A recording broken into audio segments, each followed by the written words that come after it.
Le printemps arrive à la petite passementerie. Cela fait 6 mois maintenant que nous avons démarré les travaux. Et ça avance vraiment bien. Pour que vous puissiez vous rendre compte du travail que nous avons fait, nous avons souhaité faire une petite rétrospective. Et je peux vous dire qu'en la faisant, nous aussi nous avons été surpris par l'évolution. Salut les petits curieux, je suis super contente de vous retrouver aujourd'hui. Ici, on est maintenant en mode un peu plus habité, pique-nique, et du coup, on termine tranquillement les travaux de la petite passementerie, du premier appartement en tout cas. Donc voilà, on arrive vraiment à la fin. On est assez content du résultat. On va vous montrer tout ça bien évidemment dans les semaines à venir. Mais voilà, on continue, du temps de midi après notre boulot, le soir, les week-ends, les mercredis, moi avec les enfants. Voilà, on mange ici, Léa, c'est ça? Oui. Qu'est-ce qu'on fait ici? On mange. On mange. Et puis maman, elle fait quoi? Elle fait quoi, maman, sur le chantier? Elle travaille. Eh oui, aujourd'hui, je vais faire de la peinture un peu. Donc voilà, en attendant, je vous propose du coup un petit récapitulatif depuis le début des travaux.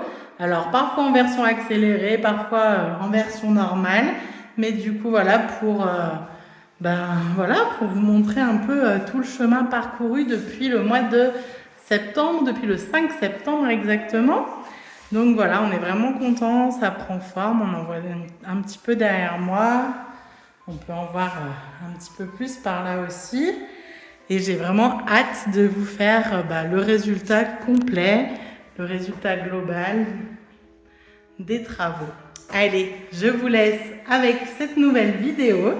J'espère que vous allez être nombreux à la liker, la commenter. On a perdu un peu des likes et des commentaires ces dernières semaines. Il faut dire que c'était peut-être un peu moins intéressant ce qu'on proposait sur cette chaîne parce que c'était un peu des choses... de la pose de parquet, de la peinture, c'est quand même pas le truc le plus fun. La démolition, c'était quand même plus rigolo à montrer. Mais voilà, on espère que vous serez là pour le avant-après, peut-être la semaine prochaine ou la semaine d'après, je sais pas encore. En attendant, du coup, voilà, soutenez-nous toujours, ça serait très sympa. Des petits likes, des petits commentaires positifs si possible, mais pourquoi pas du négatif s'il y a des choses que vous voulez aussi nous dire. Il n'y a pas de problème, on prend toutes les critiques. Allez, on y va. Tout a commencé le 5 septembre de cette année. Voilà ce que nous avons acheté et ce que nous avions décidé de transformer. Un rapide retour en arrière pour se rendre compte des bâtiments, de leur état. C'était quand même assez glauque, il faut bien le dire. Il y avait beaucoup de travail à faire en perspective et je crois qu'on ne se rendait pas encore vraiment compte de la quantité de travail qu'il faudrait fournir. Tout d'abord, on a commencé avec la démolition. Comme vous pouvez le voir, le bâtiment était quand même dans son jus depuis très longtemps et il a fallu que nous démolissions l'entièreté de l'intérieur du bâtiment. Ça a été très compliqué, très long, c'était la première fois qu'on faisait ça et on a été découragé un certain nombre de fois. On a appris à maîtriser des outils qu'on ne connaissait pas encore, comme le perforateur pour démolir des dalles. On a rempli des dizaines et des dizaines de sacs de gravats, c'était tellement long. Je me rappelle avoir eu des pièces entières remplies de gravats qu'il fallait vider et je n'en voyais plus le bout, j'essayais de me motiver par tous les moyens possibles, mais c'était vraiment très compliqué. J'ai fait la démolition quand même en grande partie seule, même si sur ces vidéos on voit Henri. Comme je ne travaillais pas à cette période-là, du coup c'était l'occasion pour moi d'avancer le plus vite possible, et puis Henri me rejoignait du temps de midi ou les week-ends. Mais c'est vrai que parfois j'ai pris quelques risques et rétrospectivement je pense que voilà, j'aurais pu faire un peu plus attention, mais globalement, on est quand même très satisfait de tout ce qu'on a fait, de tout ce qu'on a appris surtout, de tout ce qu'on a découvert sur l'histoire du bâtiment. On a démoli, comme ici sur l'image, là, des murs en parpaing. On a démoli des murs qui étaient en béton. Alors on en a fait démolir, bien sûr, on n'a pas tout fait nous-mêmes parce que on n'en avait pas forcément la capacité. Mais bon, voilà, de se dire comment ça marche, un mur qui a été muré, comment on peut le démurer sans poser de problème au bâtiment. Là, comme vous le voyez sur la vidéo, j'étais en train de démolir le lati. Vous pouvez le voir sur la vidéo globale où j'expliquais un peu mieux comment on a fait, qu'est-ce que c'est le lati, qu'est-ce qu'on a trouvé. Mais c'était vraiment très très glauque à des moments. Voilà, là on a découvert des bouts de mur. Alors c'est aujourd'hui, pour ceux qui ont repéré, là où il y a la niche. Et puis on a démoli beaucoup de cloisons, donc beaucoup de briques qui ont fait beaucoup de gravats. Et par chance, à l'époque, la déchetterie n'était pas sur présentation d'une carte. Du coup, tout le mois de septembre, on a fait des dizaines et des dizaines de sacs de gravats qu'on emmenait dans nos coffres de voiture. Et du coup, voilà, on mettait tout ça à la déchetterie. Aujourd'hui, c'est quand même beaucoup plus compliqué. On a encore pas mal de démolitions dans le deuxième appartement. Et du coup, pour la déchetterie, ça risque d'être plus compliqué. Mais bon, voilà, on verra ça dans un second temps. En attendant, voilà, on a démuré une porte. Là, on le voit, la quantité de gravats. J'essayais de me faire des tas avec le balai pour pouvoir aller plus vite. Et de temps en temps, il fallait bien se prendre une petite pause tranquille pour mieux recommencer. Ça, c'est le lati. J'ai laissé Henri le faire parce que je me sentais vraiment pas... J'aime pas trop quand c'est trop sale, trop glauque. Donc du coup, j'ai laissé Henri le faire. Et moi, je me suis attaquée plutôt aux parties de démolition de charpente. Ça, c'était une charpente secondaire qui retenait un faux plafond. Et donc, du coup, voilà, il a fallu que je la fasse tomber en entier. Donc, il a fallu essayer d'être méthodique au maximum, surtout quand j'étais toute seule sur le chantier, pour ne pas me blesser, pour ne rien casser qui puisse être dangereux. Voilà. Là, on voit aussi à gauche une cloison qu'on pensait garder, mais que finalement, on a dû tomber. Et puis voilà quoi, cette cloison, donc on voit pas trop, je vais vite, mais il a fallu tomber des cloisons qui n'étaient pas prévues. Il a fallu aussi tout nettoyer au maximum en tout cas, donc c'était pas forcément facile. On a cassé des choses qu'on ne devait pas casser, donc on était un peu dégoûtés du coup. Notamment des jolis nez de marche qui se sont cassés, donc voilà, c'était un peu laborieux. Sur la vidéo, là, on voit Henri du coup en train d'enlever le lati. Donc le lati, c'est des petites lattes en bois sur lesquelles on a projeté du plâtre, et dessous, il y avait tout un tas de bazar. Moi, je me suis attaquée à la démolition du sol pour créer la future trémie de l'escalier. C'était pas une mince affaire aussi, parce qu'il y avait pas mal de couches entre le plancher en bois, le lati également en dessous. Ça, c'est une fois qu'Henri a eu enlevé tout le lati, ça faisait beaucoup de quantité de déchets. Donc là aussi, on a essayé de faire ça de manière méthodique. Ici encore, je démolis du lati. Donc ça, c'est la partie basse sous la trémie, sous ce qui est aujourd'hui l'escalier en fait. Donc voilà. Et enfin, le chantier tout propre.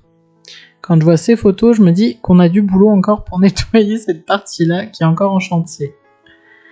Je me suis attelée donc à continuer à percer la trémie, enlever les lattes. Parfois, c'était quand même très très dur, très costaud.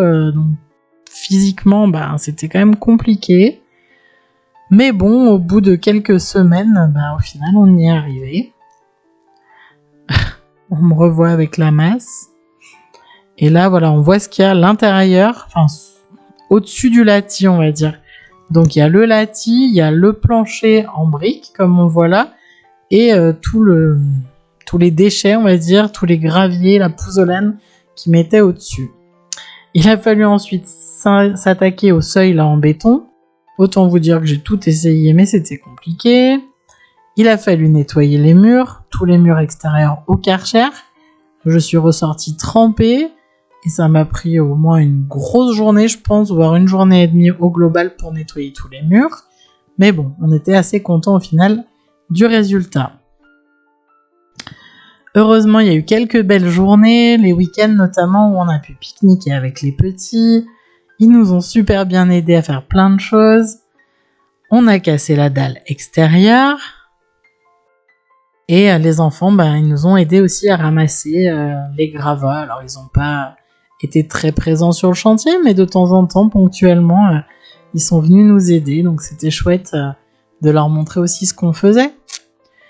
Des maçons sont venus à la rescousse pour scier le seuil et pour casser la future porte d'entrée en fait du logement et recréer un linteau pour la porte là et puis pour l'autre un seuil en béton qui soit à la bonne hauteur pour pouvoir venir installer une porte-fenêtre au niveau hauteur du sol extérieur. Voilà, donc là on voit l'ouverture de la porte, un linteau qui a été posé en métal. Ici, c'est le seuil qui va être coulé. Donc, on a rabaissé le seuil existant, en fait. Voilà. Et puis, on démarrait ensuite les plaquistes. Un gros boulot pour plaquer tout l'intérieur du bâtiment. De mon côté, je me suis attaquée à l'enduit extérieur, des petites maisonnettes du cabanon des garages. Ça n'a pas été une mince affaire non plus, puisque c'était la première fois que je le faisais. Et en plus, j'ai eu une petite blague qui a été qu'on m'a donné une couleur d'enduit qui n'était pas la même dans les deux pots, alors qu'elles avaient les mêmes références. Et donc, je me suis retrouvée avec une façade bigou en blanc et jaune. Et je m'en suis pas rendu compte tout de suite, comme j'étais tout devant, donc j'étais bien dégoûtée.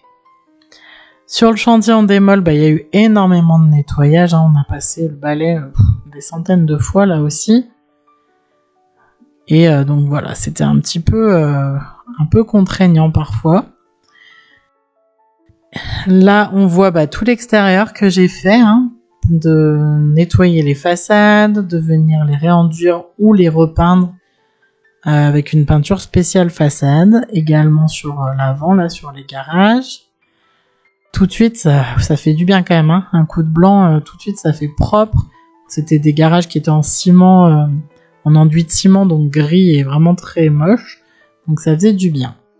À l'intérieur, on s'est attaqué au percement de la trémie. Alors c'est pas nous qui l'avons fait, c'est un charpentier professionnel. On a quand même besoin de décennale quand on revend un bien. Donc voilà, il fallait sécuriser les choses. Ils ont transporté d'énormes poutres en essayant de les passer au plus simple, donc par la rue et par les fenêtres au final. Donc voilà, et puis les plaquistes, eux, ont repris le travail pour plaquer tous les plafonds, pour pouvoir bien les isoler, puisqu'on a réisolé entièrement le bâtiment du coup. La trémie, voilà, qui était percée, enfin, avec un poteau bien sûr pour la soutenir. Poteau qui sera caché après dans les toilettes. Et j'étais quand même très très fière de voir cette trémie, parce que c'était un gros boulot pour moi d'enlever toutes les couches supérieures. Et du coup, voilà, ça fait vraiment plaisir de voir cet avancement-là. Ça a été quand même une grosse partie de la démolition. Donc là, on voit l'isolation. On est parti sur une isolation de 12 cm en périphérie et également en nu de mur. Non, ça veut rien dire ce que je viens de dire, pardon. En haut des cloisons, sur 1 mètre à peu près sur les plafonds. Voilà. Là, on est en dessous. Donc pareil, ils ont commencé à plaquer. Et puis là, on avait nos petites aides, un peu de peinture, un peu de ramassage de cailloux pour quelques minutes, et pour aider un peu papa et maman, et ça fait plaisir de les avoir avec nous de temps en temps, sur le chantier. Encore du nettoyage, là aussi, j'en voyais plus le bout à la fin. Et puis, voilà, le chantier continuait d'avancer, il a fallu plaquer tout ce qui était les communs. Et là, voilà, on avait les plaques de plâtre qui arrivaient pour plaquer tous les plafonds du projet. Puis les ossatures des cloisons. Ma petite aide qui était avec moi parce que sa maîtresse était absente. Donc du coup, voilà, il m'a aidé un petit peu encore à peindre un petit peu. Je l'occupais en faisant des dessins à la peinture. Et voilà, moi j'avais terminé de tout peindre en blanc. Et comme j'étais tellement contente de ce résultat, quand on voit les avant-après, vous pouvez revenir au début de la vidéo quelques secondes, c'est dingue la différence. Après, comme il faisait très très beau, on en a profité pour faire les premières plantations. On devait être autour du mois de novembre, donc c'était idéal pour planter. On a planté des hortensias, des chrysanthèmes qu'on a bien paillés, on espère qu'ils tiendront, des cyprès de Florence, des camélias. Donc voilà. À l'intérieur, comme vous le voyez, le placo avançait, l'électricité également, puisqu'on a tout retiré l'électricité, la plomberie aussi, eau chaude, eau froide, la chaudière entièrement neuve. En gros, tout est neuf dans le projet, la VMC également. Donc voilà, c'est un gros boulot qui a été fait par les entreprises et merci à elles parce que ils ont vraiment bien bossé. Et du coup, voilà, le placo a terminé son travail aussi. Le plaquiste a terminé son travail, pardon. Voilà, en terminant de plaquer. On voit qu'il faisait très froid, hein, ça fumait dans les seaux. On attendait avec impatience les menuiseries qui n'étaient toujours pas là, donc on pouvait pas finir de plaquer ce côté-là. Mais bon, finalement, heureusement, ils sont arrivés. Et puis, les bandes à joints ont commencé, le ponçage. Et ensuite, du coup, une fois que les bandes à joints ont été entièrement terminées, nous, on a dû derrière s'attaquer au sol. Au sol avec notamment le coulage d'un ragréage. Là aussi, par un professionnel, on se sentait pas de le faire. En tout cas, on n'avait pas la méthode. Je pense qu'aujourd'hui, ça y est, on a compris comment ça fonctionnait, donc on aurait pu le faire. Mais voilà, on est passé par quelqu'un pour nous le faire. C'était quand même beaucoup plus facile comme cela. De mon côté, ensuite, je me suis attaquée à la faïence avec les primaires d'accrochage. Et là, du coup, je vous laisse un petit peu regarder le travail une fois les bandes à joints terminées, poncées. Franchement, déjà, on lisait super bien les volumes. Ça commence à être beaucoup plus clair. Là encore, vous pouvez reprendre la vidéo au démarrage et maintenant pour voir la différence. Mais c'est juste incroyable quand on voit le travail qui a été fait, je trouve. C'est ce que j'adore dans mon métier, c'est que c'est vraiment magique de voir le avant-après, que ce soit en construction neuve ou en réhabilitation. C'est vraiment très très chouette, je trouve. On a aussi refait des compteurs Enedis, posé des compteurs Linky, enfin fait poser en tout cas. Voilà, on a des placards électriques tout beau, tout neuf. Là, je me suis donc attaquée à poser ensuite l'imperméabilisant sur les murs avec des bandes renforcées pour les angles. Première fois que je faisais ça de ma vie, donc la méthode est sans doute pas la bonne, mais en tout cas, voilà, j'y ai mis tout mon cœur. C'était quand même pas évident, là, on n'a pas la méthodologie quand on commence, même si on a vu plein de vidéos YouTube, on sait vraiment pas par quel bout prendre les choses. Du côté des menuisiers, ça y est, l'escalier arrivait enfin, et quel bonheur de ne plus monter à l'échelle à l'étage. Donc on a un escalier qui est un petit peu pentu, du fait de la hauteur, mais donc voilà. Donc voilà, moi j'en étais ensuite à réfléchir comment poser ma faïence, comment faire le calpinage. Là vous voyez qu'il y a mes traits qui me permettent du coup de poser la faïence. Je zappe vraiment partout là. Bref. Donc du coup ça y est, l'escalier était posé. Côté jardin, ça avançait un peu aussi. On a découvert une cuve, une ancienne fosse septique qu'il a fallu faire combler par un professionnel pour avoir les bons papiers également à transmettre. Donc ça, c'était pas du tout prévu. On a pris du coup bien 15 jours, 3 semaines de retard sur le jardin. Côté faïence, ça avançait parallèlement. On arrivait bientôt à la période de Noël et son lot de microbes, puisqu'on est passé par tous les microbes à cette période-là.